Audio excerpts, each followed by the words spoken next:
125 करोड़ देशवासी एक कदम चले तो ये देश 125 करोड़ कदम आगे चला जाएगा। मैं आज लाल किले की प्राचीर से विश्व भर में लोगों से कहना चाहता हूं, कम make in India.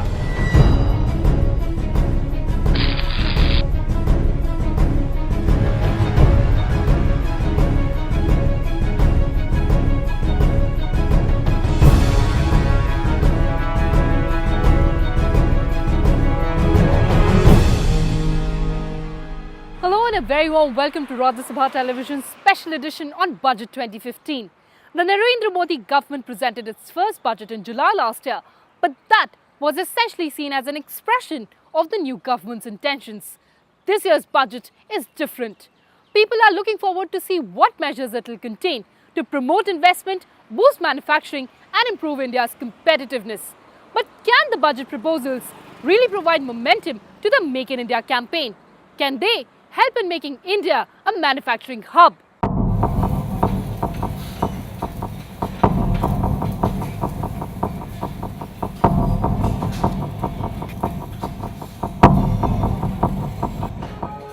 Whenever they thought of his career, Satish's family thought a job with an MNC or the government, employment that brought home regular and timely paid checks.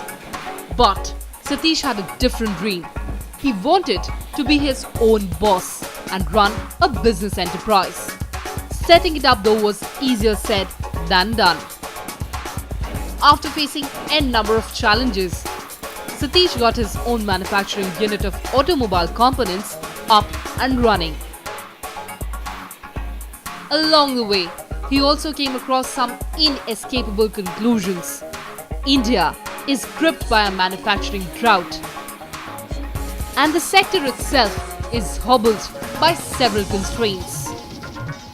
Today we are living in a very competitive world. We have to improve our products and processes. For this we need a lot of time and innovation, and for this we need a free mind. But the entrepreneurs today, including me, we are having a lot of our time diverted to handling issues related to government. If a task well begun is half done, then the Make in India campaign is truly off to a great start.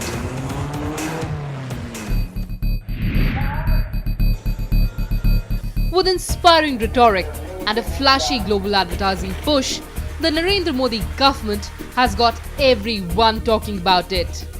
The idea of India becoming a destination for investment for Indian and global investors alike has captured the nation's imagination.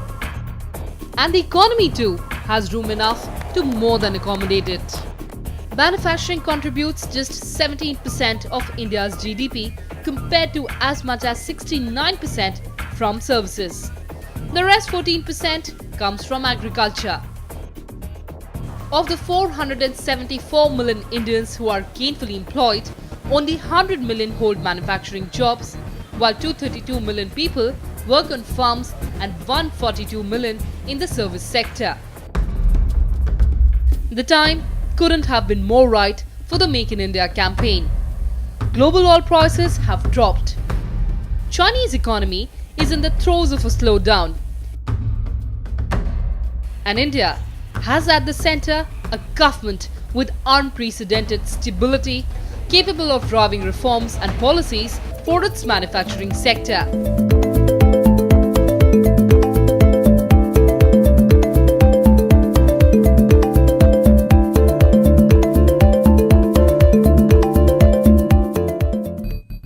Add to these an abundance of natural resources, a large young force, a low per capita consumption of almost every product and commodity, and certain manufacturing sectors that already rank among the best in the world.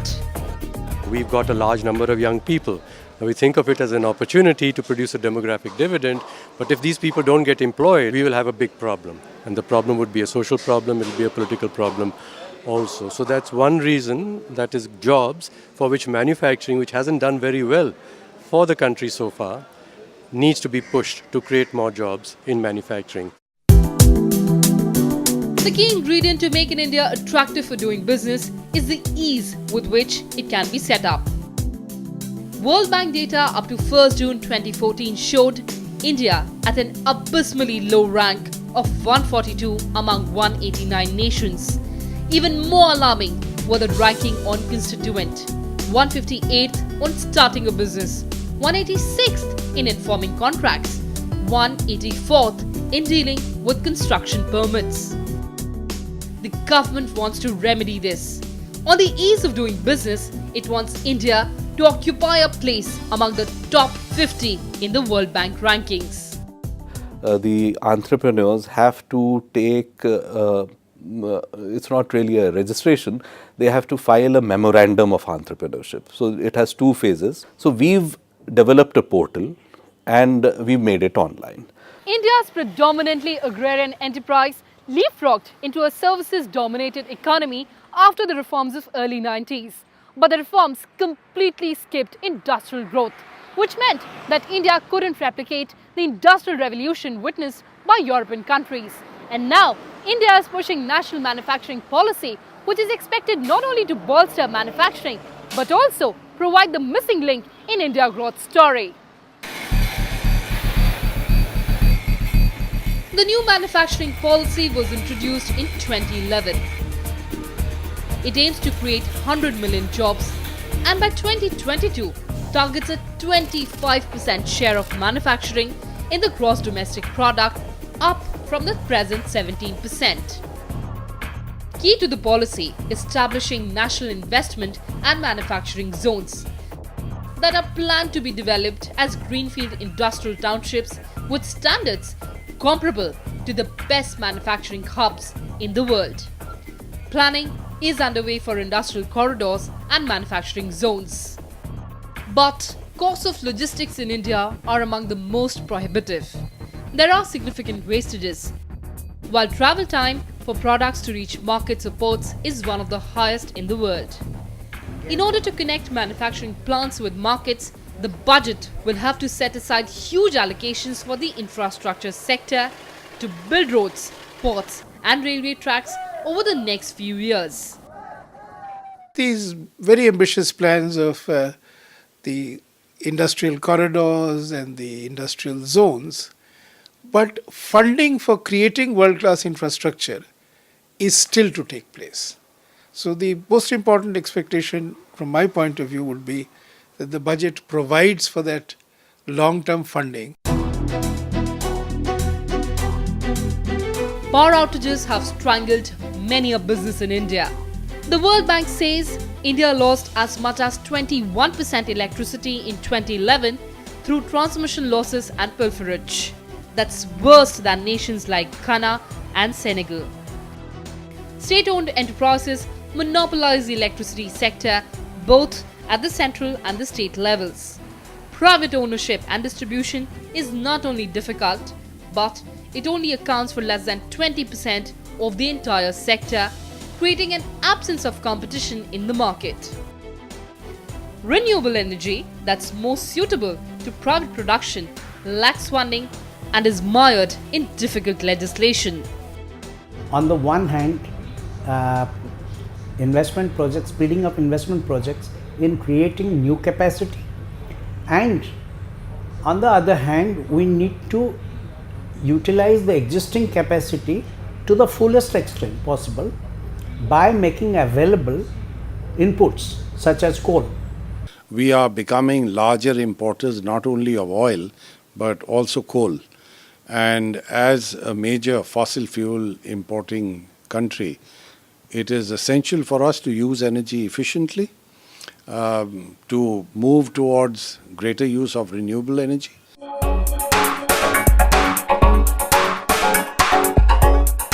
Another problem area for manufacturing are archaic labour laws in India. Investors find them restrictive. Although progress has been made since reforms started in 1991, the labour market is still subjected to around 250 rules at the central and the state level. India's labour system needs to balance the needs of both employers and employees to evolve an environment for productive employment with safety nets. First of all, we want to change the entire system into the e-governance mode. E-governance, that is e-Kranti. E-Kranti will provide transparency. Once transparency and accountability comes, then automatically both the section, employer and employee, both can be benefited. Manufacturing is a specialized field. It needs precise abilities, which is where India is at a disadvantage.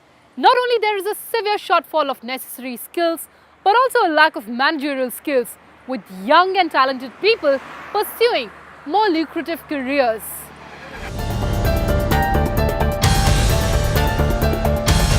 Every year, thousands of students graduate with flying colors.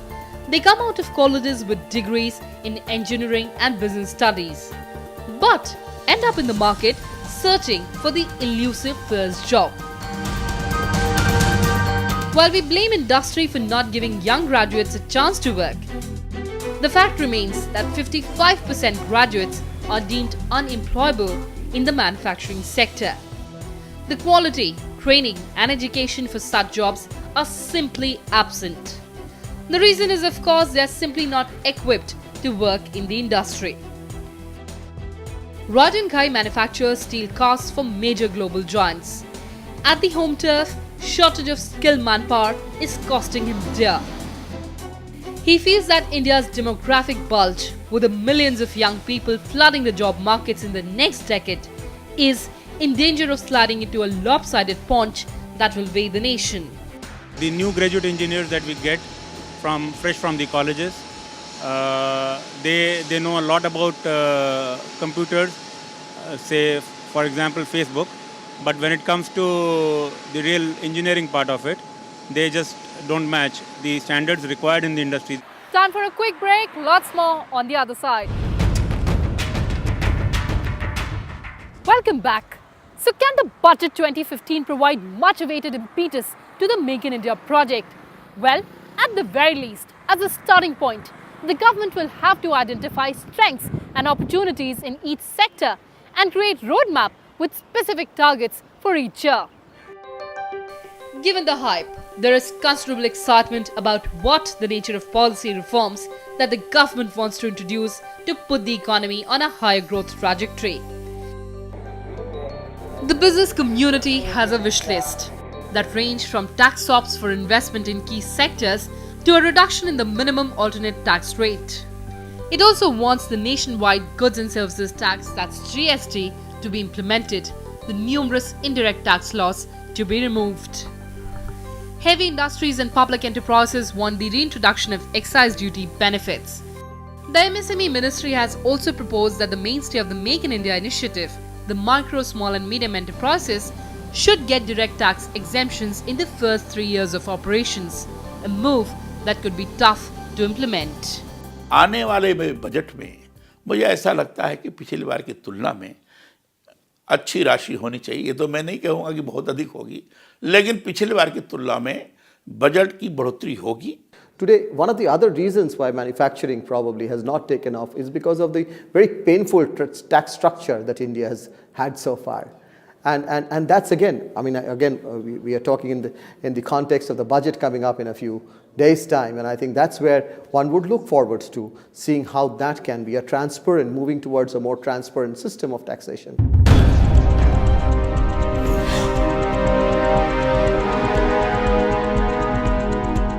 Indigenous defense production has become the cynosure of the government. The Indian aerospace and defense market is among the most attractive globally, and the government is keen to leverage this in order to promote investment and build an indigenous manufacturing base in India.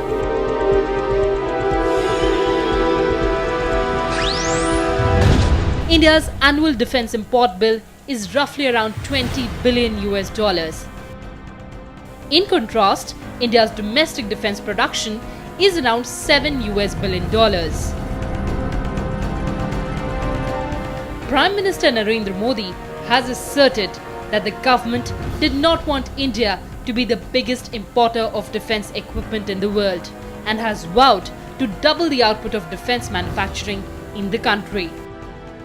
20 to 25% reduction in imports could directly create an additional 100,000 120,000 highly skilled jobs in India.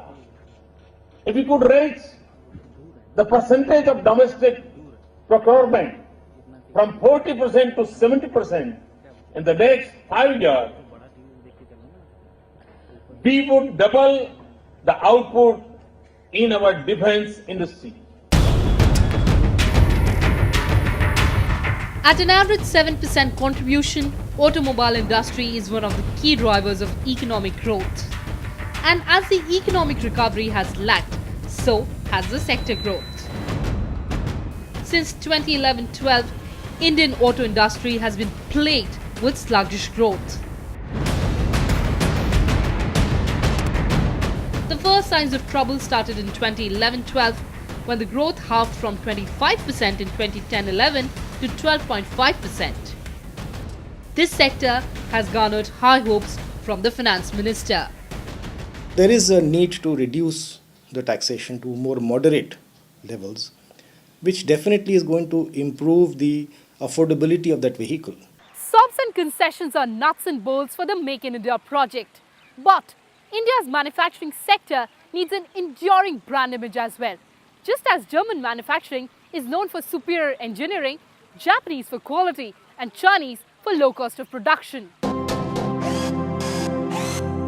If the Indian manufacturing sector has to be popularized for innovation, it's essential to build a brand beginning now, with funds allocated for building a culture of innovation.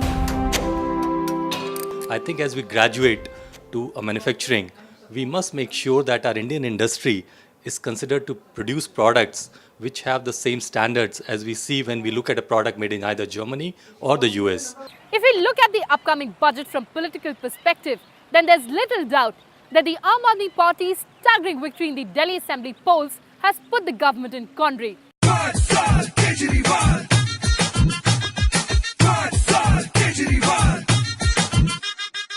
Taking stock of the electoral verdict in favor of the Aam Aadmi Party, there is a growing sentiment that the government shouldn't administer the bitter medicine that's claimed is needed to rescue the economy. In any case, the land acquisition ordinance is not seen to have gone well down with the voters in the Delhi's rural areas, and in fact is believed to have fueled popular anger against the BJP. But the finance minister, Arun Jaitley, has said that the government will vigorously pursue economic policy changes undeterred by the defeat suffered in the Delhi Assembly election and allayed concerns that the upcoming budget may be populist in nature. Government is determined to go ahead on the path of economic reforms. The fact that 4 elections have been won and 1 has not been won is absolutely no ground for believing that there would be any slowdown on the path on which we have undertaken. Over 9 months after coming into power, Narendra Modi government will be presenting its first full-fledged budget. It is expected to provide a blueprint of its reform program that should push the Indian economy close to 8% growth on a sustainable basis. It should also help improve overall competitiveness and foster a business climate that will attract investments, be they domestic or overseas. A proper competition policy will ensure that the manufacturing sector grows in a very healthy environment, and most of all, the consumer will use the products of the manufacturing sector and the end user. They'll be greatly benefited, and so will the economy. Call given by the Prime Minister on ease of manufacturing in the country is a very important call. But unfortunately, it has not trickled down to the lowest level. Unless these concerns are adequately addressed, the Prime Minister's Make in India initiative will remain an illusion. But there is no reason to be that way. Given that manufacturing sector holds all the answers to transform India's economic future, not only by boosting the GDP, but also creating much needed jobs and encouraging exports. 6 months is what most politicians get to bask in the adulation of electoral win. The new government's 6-month lease on public goodwill technically ended in November 2014. The finance minister has already hinted at unleashing spending cuts. So can he stick to the reform agenda and provide booster shot for the manufacturing sector? That remains to be seen. Well, that's all we could pack for you in this edition. Thanks for watching.